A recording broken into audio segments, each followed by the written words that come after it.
Hello ළමයි මේ video එක කරන්නේ ගොඩක් දෙනාගේ ඉල්ලීම මත මේ ඇත්තටම දෙකේ පාදයේ සංඛ්‍යාවල අඩු කිරීම කියන එක හරියටම ළමයිට තේරිලා නැහැ. ඒ කියන්නේ මේ එයාලට හරියටම ඔළුවේ නැහැ අඩු කිරීම කියන එක සාමාන්‍ය එකතු කිරීම කියන එක ඔළුවේ තියෙනවා. right? ඒක නිසා මම බලනවා ගැටලු කිහිපයකින් මේක निराකරණය කරන්න. right? අපි බලමු. අපි යමු ගණන් වලට. හරි. මම මෙහෙම ගන්නම්කෝ. අපි ඉස්සරහට අඩු කිරීමනේ. අපි එක බිඳුවෙන් අඩු කරනවා. බිඳුව 1 කියලා හිතන්න. මේකෙන් අඩු කරනවා. මෙන්න මේ 2 කියන එක. හරි. අඩු කරන්නේ 1 බිඳුවේ 2 අඩු කියන්නේ බිඳුව 1 2. right? අඩු කරන්න තියෙන්නේ. right. අපි බලමු කොහොමද අඩු කරන්නේ කියලා. right.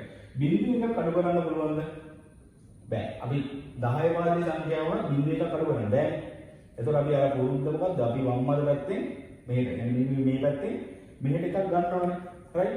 ඔන්න ගන්න එක කියන එක තමයි 10 පාදයේ 2 පාදයේ 3 පාදයේ 4 පාදයේ මොන පාදයේ සංඛ්‍යාව ආවත් ගන්න එක තමයි වෙනස් වෙන්නේ. right? හරි. අපි හැමෝම ගන්නවනේ 10 පාදයේ සංඛ්‍යාව කියන්නේ මොනවද කියන්නේ? හරි.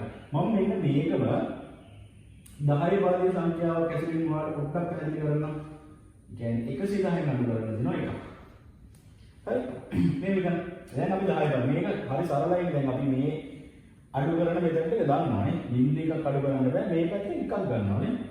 මේ පැත්තෙන් එකක් ගන්නවා. හැබැයි අපි ඒක දැන් මේ පැත්තෙන් ওই ගන්න එක මෙයාට එකතු කරනවා මේ බිඳුවට. ඒ කියන්නේ මේ පැත්තෙන් ගන්න එක ප්ලස් බිඳුව කියලා හිතාගෙන මෙතන එක දාගෙන එක එකක් අඩු කරන්නේ නෑනේ. අපි මේ පැත්තේ එකක් ගන්නේ එන්නේ මොකද? ඒක අපි එකක් ගන්නවා කියලා හිතාගත්තා අපි අඩු කරන්නේ කියන්නේ 10යි. ඒ කියන්නේ උදේ ඔන්න ඔතන විතරයි මතක තියාගන්න ඕනේ. මෙන්න මේ ගන්න එක 10ක් වෙන්නේ මේ සංඛ්‍යා සෙට් එක මොන පාදයේද? 10 පාදයේ ඉන්නවා. right?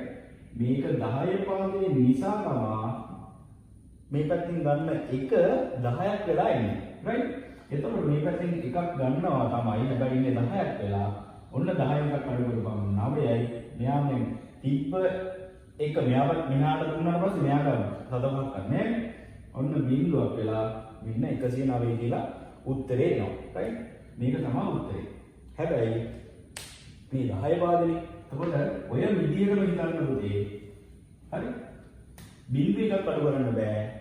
මේ පැත්තෙන් ගන්න. ඒ කියන්නේ මෙන්න මේ වමේ තියෙන එක්කනාගෙන් මෙහෙ දෙන්න කියලා ඉල්ලනවා. පොරගාව තියනවා දෙනවා. දැන් මෙයා ගාව තියෙනවා. මොකද එකක් තියෙනවා. ඔන්න දෙනවා. දුන්නාට පස්සේ දැන් 10 පාදයේ සංඛ්‍යාවන් නම් ඉන්නේ 10ක්. 10ක් ගන්න තමයි එන්නේ. දෙකේ පාදයේ සංඛ්‍යාවන් නම් මොකක්ද එන්නේ? අන්න 2යි. හරි? එන්නේ මොකද්ද? 2ක්. තුනේ පාදයේ සංඛ්‍යාවන් පණින්නේ 3ක්. දෙකේ පාදයේ සංඛ්‍යාව නිසා 2ක් පයින්. එන්නේ 2ක්. ඔන්න 2යි. දැන් මේ බිඳුවට එකතු කරන්නේ නැහැ. දැන් ඉස්සර අර කලින් වගේ බිඳුවට එකක් එකතු කරේ නැහැ 10 පාදයේ. එන්නේ එකක් නිසා. එන්නේ 2ක් නේ. 2 ඔහොමම තියලා මේ බිඳුව වෙනකොට 2 ආදේශ කරගන්න. දෙකේ එකක් අඩු කරගන්න. එකයි.